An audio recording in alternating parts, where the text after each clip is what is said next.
Hello students, welcome you all again.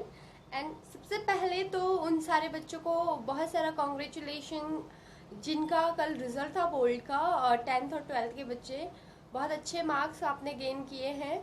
And जो बच्चे जिनका रिजल्ट ठीक नहीं रहा उनको मैं ये कहना चाहूँगी कि इट्स ओके, शायद आप मोर बेटर मार्क्स डिजर्व करते हो, इसलिए आपको एक और अपॉर्चुनिटी मिली है।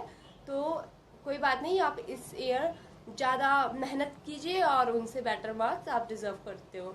ओके, सो आज जो चैप्टर मैं स्टार्ट करने वाली हूँ वो है रेस्पिरेशन यानी श्वसन। रेस्पिरेशन जो है वो अपोजिट प्रोसेस है फोटोसिंथेसिस के। अगर मैं प्लांट्स की बात करूं और अगर एनिमल्स की बात करूं, so breaking down of food in the presence of oxygen, that is called respiration. ठीक है, तो रेस्पिरेशन जो है वो एक तरह से एनर्जी गेन करने की प्रोसेस है कि आपको एनर्जी कैसे मिलती है। सो ऊर्जा जो कि क्या है, हमारे कार्य करने की इकाई है। Otherwise we can't do anything if we don't have energy, है ना। सो एनर्जी ही है जिसकी वजह से हम फुल डे मतलब इतना एनर्जेटिक रहते हैं, हम पूरा काम कर पाते हैं। वो हमें मिल रही है फूड से, और फूड जब हमने लिया है तो कैसे, आपने कभी सोचा है कि जो हम क्यों कहते हैं कि मतलब जो फूड है, food is the source of energy, क्यों कहते हैं? Because of respiration. This is the process between the intaken food and getting energy by it. Okay, so this is the process actually. और ये जो चैप्टर है ये आपके 6 से लेकर 10 तक सभी के पास कॉमन टॉपिक है, इसलिए मैं इसको पढ़ा रही हूँ आज। और जितने भी एनिमल्स होते हैं, प्लांट्स होते हैं, सब में जो फूड होता है वो ऑर्गेनिक फॉर्म में होता है। स्पेशली अगर मैं बात करूं तो वो होता है ग्लूकोज। ग्लूकोज क्या करता है?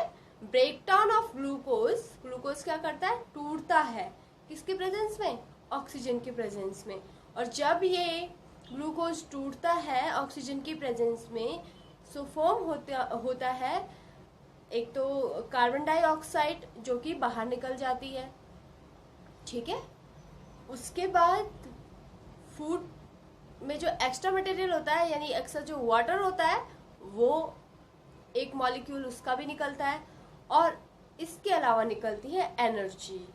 यही ऊर्जा जो होती है वो दिन भर हमें break down of food and then we are gaining energy. ठीक है, सो इस तरह से टूटता है फूड और हमें एनर्जी मिलती रहती है in presence of oxygen. Oxygen का होना जरूरी भी है और नहीं भी है, और इसके अभी टाइप्स में आगे बताऊंगी आपको। सो अगर इसको मतलब इसका कंक्लूजन निकाला जाए तो breakdown of food in presence of oxygen and getting energy, that is called respiration. ठीक है, तो इस तरह से जो ऊर्जा निकलती है वो एटीपी के रूप में निकलती है। सो आपको पता है कि जो ग्लूकोज है, ग्लूकोज का फॉर्मूला क्या था जो हम फोटोसिंथेसिस में बना रहे थे ना, ग्लूकोज C6H12O6, है ना। तो ये जो C6H12O6 है, इसके साथ जब एक और ऑक्सीजन की मॉलिक्यूल की रिएक्शन होती है तो फिर निकलता क्या है? एक वाटर का मॉलिक्यूल, कार्बन डाइऑक्साइड जो कि बाहर निकल जाती है, और एनर्जी, ऊर्जा, जिसका कि हम यूज करते हैं। जो भी हम करते हैं, सो रहे हैं, खा रहे हैं, बैठ रहे हैं, उठ रहे हैं, और स्पेशली जो अंदर जो प्रोसेस हो रही है हमारी बॉडी के अंदर, क्या क्या प्रोसेस हो रही है, जैसे कि न्यूट्रिशन की हो रही है, डाइजेशन की हो रही है, और बहुत सारी प्रोसेस हो रही हैं, मोशन की हो रही हैं, और वाटर एंड मिनरल का अब्जॉर्प्शन हो रहा है। वो सारी ही प्रोसेस जो होती हैं वो एनर्जी जब रिलीज होगी तब ही संभव हो पाती हैं, अदरवाइज अंदर की मशीन भी वर्क करना बंद कर देती है। सो सबसे पहले इसकी रिएक्शन समझ लेते हैं। ये एक केटाबॉलिक यानी कि विखंडन की प्रक्रिया है। विखंडन का मतलब होता है टूटना, यानी कि क्योंकि इसमें ग्लूकोज का मॉलिक्यूल, हम जब फूड लेते हैं ना तो उसमें ग्लूकोज फॉर्म होता है। ग्लूकोज या अदर जो ऑर्गेनिक कंपाउंड होते हैं वो फॉर्म होते हैं, और यही ऑर्गेनिक कंपाउंड जब ऑक्सीजन जो कि हमने कहाँ से ली है, एनवायरनमेंट से ली है ना। सो पेड़ पौधे जब फोटोसिंथेसिस से ऑक्सीजन रिलीज करते हैं तो वो ऑक्सीजन यहीं काम आती है, ठीक है।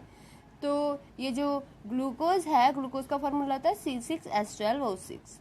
तो क्या होता है कि ये जो ऑक्सीजन हमने बाहर से ली है, इसके साथ क्या होता है इसका रिएक्शन, ये हमें फूड से मिला और ये हमें एयर से मिला, ठीक है। सो जब इनका रिएक्शन होता है, this is the catabolic reaction, मतलब इसमें ग्लूकोज का मॉलिक्यूल टूटता है ऑक्सीजन के साथ। It is the opposite process of photosynthesis, ठीक है। फोटोसिंथेसिस के विपरीत यहाँ पे क्या हो रहा है, ऑक्सीजन मिल रही है, फिर कार्बन डाइऑक्साइड रिलीज हो रही है, और यही कार्बन डाइऑक्साइड फिर कौन लेते हैं, पेड़ पौधे वापस से लेते हैं। और ये जो वाटर का मॉलिक्यूल निकला है H2O, ये हमारे जो मेटाबॉलिक एक्टिविटीज होती है वहाँ फिर से यूटिलाइज हो जाता है, और ये 673 किलो कैलोरी जो एनर्जी है, ये क्या है, ये एक बार के ग्लूकोज के टूटने पर फॉर्म होती है, और इसका प्रयोग हम दिन भर जो भी काम करेंगे उसमें हम यूज करते हैं, ठीक है। रेस्पिरेशन की ये जो प्रोसेस है ये इतनी इजी भी नहीं होती है, ये बहुत जटिल प्रक्रिया है जो कि सेल के अंदर 2 स्टेप में कंप्लीट होती है। सेल मैंने आपको पहले भी पढ़ाई थी, ठीक है। सेल क्या होता है, इसका जो अंदर साइटोप्लाज्म होता है, जीव द्रव्य जो इसका होता है, कोशिका द्रव्य, जहाँ के सारे ही जो सेलुलर ऑर्गेनेल्स होते हैं वो बिखरे हुए होते हैं, ठीक है। तो ये जो ग्लाइकोलाइसिस की प्रोसेस है, फर्स्ट वन, ग्लाइकोलाइसिस की जो प्रोसेस होती है, जो कि रेस्पिरेशन की एक फर्स्ट स्टेप है, ठीक है, ये संपन्न होती है साइटोप्लाज्म में। और उसके बाद दूसरी जो प्रोसेस होती है, जो दूसरा स्टेप है, वो है क्रेब्स साइकिल, जो कि संपन्न होती है माइटोकॉन्ड्रिया में। इसीलिए माइटोकॉन्ड्रिया को पावर हाउस ऑफ एनर्जी भी कहते हैं, है ना, ऊर्जा ग्रह कहते हैं ना कोशिका का, क्योंकि यहीं पर एटीपी के रूप में, एडिनोसिन ट्राइफॉस्फेट एटीपी की फुल फॉर्म होती है, के रूप में ऊर्जा संचित रहती है। और जैसे जैसे हम काम करते हैं, इससे एटीपी का हाइड्रोलाइसिस होता रहता है और हमें एनर्जी मिलती रहती है धीरे धीरे, ठीक है। सो क्लियर है।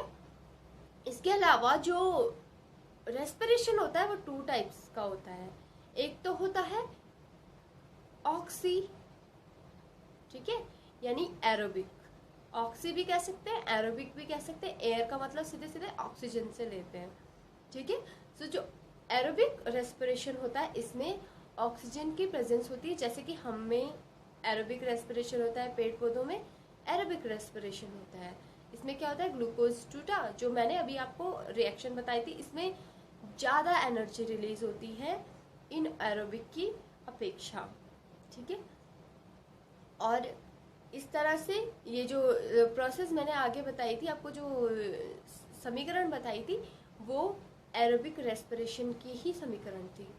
इसमें क्या होता है, कार्बन डाइऑक्साइड रिलीज हुई, वाटर एंड एनर्जी, ठीक है। अब जो दूसरे टाइप का रेस्पिरेशन होता है वो एनएरोब्स में होता है।